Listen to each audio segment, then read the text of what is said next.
Grâce à ses stars, le crocodile vend l'idée de l'élégance à la française dans le monde. Et cela va permettre à la marque d'élargir ses cibles. Fini le simple polo, Bernard, le nouveau directeur, crée des collections pour hommes, femmes et enfants. 1927. La collection Lacoste n'a qu'une chemise, qu'une couleur et un crocodile. Aujourd'hui, la collection Lacoste a plein de chemises et un crocodile, plein de pulls et un crocodile, plein de couleurs et toujours un crocodile. Le reptile devient alors l'uniforme de la famille heureuse, avec des clients fortunés. Le problème, c'est que cette image bon chic, bon genre va finir par se retourner contre la société.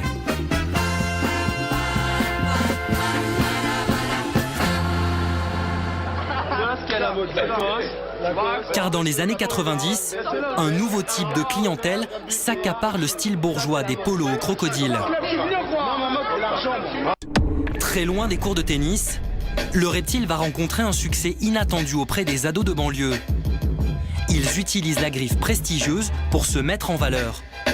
Un phénomène qui a probablement débuté dans des studios de musique comme celui-ci.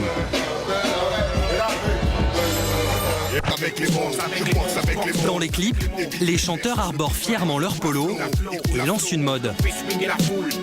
Franchement, c'est une pub Lacoste ce clip. Tout comme les tennisman, les acteurs ou les politiques, Lino et Calvo deviennent eux aussi des ambassadeurs du reptile, mais cette fois, malgré lui. C'est un catalogue, même à l'époque, on nous appelait les crocodiles. D'ailleurs, contrairement aux sportifs, la griffe française a choisi de ne pas les sponsoriser. C'est nous qui font ça. Notre maison de disque s'est dit, comme vous mettez énormément de Lacoste, on va essayer de vous trouver un contrat. Mais Lacoste n'a pas voulu s'associer à nous.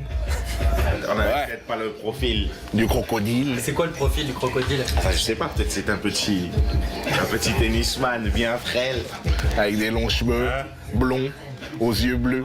Il faut dire que cet engouement dans les quartiers populaires va faire beaucoup de tort à l'entreprise à cette époque. Ça aujourd'hui, mais c'est...